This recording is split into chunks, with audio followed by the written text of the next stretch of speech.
Bismillahirrahmanirrahim. Assalamualaikum warahmatullahi wabarakatuh. Alhamdulillah hamdan wa syukran lillah.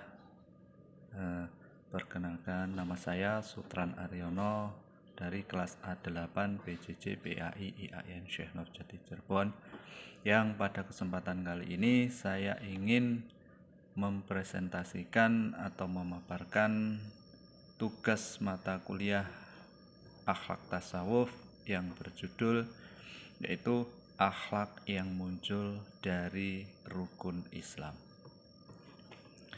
Seperti yang telah kita ketahui bersama bahwa rukun Islam ada 5, yaitu syahadat, sholat, zakat, puasa, dan naik haji.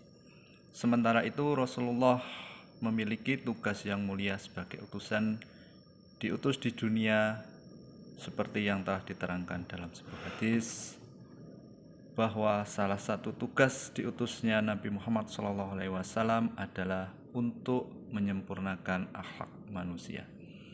Innama bu'istu liutamima makarimal akhlak. Artinya, sesungguhnya aku diutus untuk menyempurnakan akhlak yang mulia. Dari hadis tersebut dapat kita petik sebuah kesimpulan bahwa betapa pentingnya akhlak dalam kehidupan umat Islam. Pembentukan atau pembinaan akhlak merupakan inti daripada risalah Islam.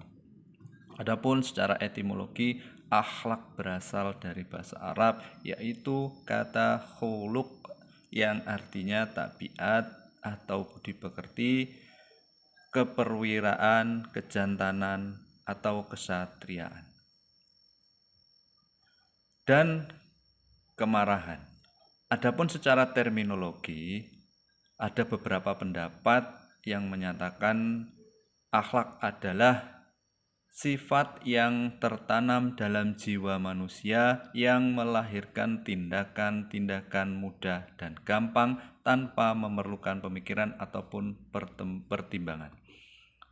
Hal tersebut diungkapkan oleh Imam Al-Ghazali. Pendapat lain menyatakan bahwa al-khuluq adalah keadaan jiwa yang mendorong ke arah melakukan perbuatan-perbuatan dengan tanpa pemikiran dan pertimbangan. Pendapat oleh Ibnu Miskawai. Sebagian ulama mendefinisikan akhlak adalah kehendak yang dibiasakan. Maksudnya apabila kehendak itu sudah menjadi sesuatu kebiasaan, maka itulah yang dinamakan akhlak. Pendapat Ahmad Amin. Dari ketiga pendapat tersebut dapatkan definisi akhlak adalah sebuah tindakan yang dilakukan manusia tanpa melalui pertimbangan tertentu sebelumnya dan muncul menjadi sebuah kebiasaan. Untuk selanjutnya, agama Islam mengajarkan kepada kita untuk senantiasa berakhlak yang baik, dan sebaik-baik akhlak adalah yang diajarkan di dalam Al-Quran. Sesuai hadis Rasulullah, yaitu kana khuluquhul Qur'ana, yang artinya akhlak Nabi SAW adalah Al-Quran. Hadis riwayat Muslim. Sementara itu, hukum-hukum di dalam Islam terbagi menjadi 3, yaitu hukum amaliyah atau yang dalam prakteknya adalah ilmu fikih, kemudian ada hukum i'tiqadiyah atau keyakinan yang pada prakteknya kajian utamanya adalah ilmu tauhid, dan ada hukum ihsan. Ketiga hal ini sangat saling melengkapi satu sama lainnya. Iman, Islam tanpa ihsan tiada akan bernilai. Begitu juga sebaliknya, ihsan tanpa iman dan Islam adalah sesuatu yang kosong. Adapun hubungan ketiganya ini dijelaskan dalam Al-Quran, tidak dapat dipisahkan dari prinsip-prinsip dan nilai-nilai akhlak. Salah satu contohnya adalah rukun Islam yang berkaitan dengan iman dan ihsan. Dan di dalam rukun Islam adalah syahadat, mendirikan sholat, menunaikan zakat, puasa, dan naik haji. Yang kesemuanya itu ada kaitannya dengan akhlak. Setiap rukun dari rukun Islam yang 5 harus berdampak positif pada perubahan perilaku dan gaya hidup seorang muslim. Berikut beberapa akhlak yang muncul dari rukun Islam, diantaranya ialah yang pertama, akhlak yang muncul dari syahadat. Beberapa akhlak yang muncul dari syahadat dapat dipaparkan, yaitu yang pertama, dalam rukun Islam yakni syahadat, kalimat la ilaha illallah, tiada Tuhan selain Allah, ada untuk memerangi kotoran paling besar dalam diri manusia, yaitu perbuatan syirik, perbuatan menyekutukan Allah Subhanahu wa taala. Syahadat terbagi menjadi dua, yaitu syahadatullah atau tauhid dan syahadatul rasul. Syahadat tauhid yaitu beriktikad dan berikrar bahwasanya tidak ada yang berhak disembah dan menerima ibadah kecuali hanya Allah Subhanahu wa taala. Mentaati hal tersebut dan mengamalkannya. Sedangkan syahadat rasul yaitu mengakui secara lahir dan batin bahwa Nabi Muhammad SAW adalah hamba Allah dan Rasul-Nya yang diutus kepada manusia secara keseluruhan, serta mengamalkan konsekuensinya seperti mentaati perintahnya, membenarkan ucapannya, dan menjauhi larangannya. Adapun akhlak yang kedua dari syahadat adalah dalam kalimat la ilaha illallah terdapat beberapa akhlak, yaitu mengesahkan Allah Subhanahu wa taala yang berarti membersihkan diri dari kesyirikan, melepaskan diri dari penghambaan terhadap materi, dan membebaskan diri dari kuasa hawa nafsu dan syaitan. Dan jika dipahami dengan benar, ikrar la ilaha illallah akan memberikan pengaruh signifikan dalam mendidik diri, mengistimahkan perilaku, dan meluruskan akhlak. Sedangkan pembenaran kerasulan Muhammad SAW mengandaikan antusiasme dalam memegang teguh sunnah-sunnahnya dan mengimplementasikannya dalam kehidupan, diantaranya menghiasi diri dengan akhlak yang mulia. Adapun akhlak yang muncul dari rukun Islam yang kedua yaitu akhlak yang muncul dari sholat. Di antaranya rukun Islam yang kedua yaitu sholat. Sholat merupakan ibadah yang dapat membersihkan diri seseorang dari perbuatan-perbuatan keji dan munkar. Innas sholata tanha anil fahsya'i wal munkar, yang artinya sesungguhnya sholat itu mencegah perbuatan keji dan munkar. Kedekatan antara hamba dengan Allah tidak akan tercapai manakala terdapat perilaku hal-hal yang tercela dalam diri hamba tersebut. Hal ini hanya dapat dibersihkan dengan sholat, karena sholat dapat mencegah dari perbuatan keji dan munkar. Sebaliknya, jika sholatnya hamba tidak bisa mencegah perbuatan keji dan munkar, maka hal itu akan menjauhkan diri dari Allah Subhanahu wa taala.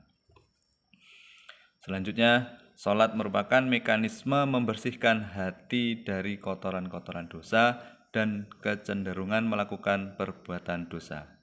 Rasulullah SAW pun mengumpamakannya seperti sebuah sungai. Beliau bersabda, perumpamaan sholat 5 waktu sama seperti sebuah sungai bening yang mengalir deras di pintu rumah salah seorang kalian, hingga ia bisa mandi di dalamnya 5 kali sehari. Jika demikian halnya, masihkah kalian lihat ada noda kotoran yang tersisa padanya? Para sahabat menjawab, tidak sama sekali. Beliau menukar, sesungguhnya sholat 5 waktu melenyapkan dosa seperti kemampuan air melenyapkan noda. Hadis riwayat Muslim. Berikutnya, kemudian sholat juga menjadikan pribadi menjadi lebih khusyuk. Seperti firman Allah, yaitu alladzina hum fi sholatihim khasyi'un, yang artinya yaitu orang-orang yang khusyuk di dalam sholatnya. Khusyuk di dalam sholat menciptakan rasa segan dan takut di dalam hati mereka kepada Allah Subhanahu wa taala. sehingga mereka kemudian tergerak untuk menjauhi setiap perilaku nista dan menghiasi diri dengan segala perilaku yang mulia.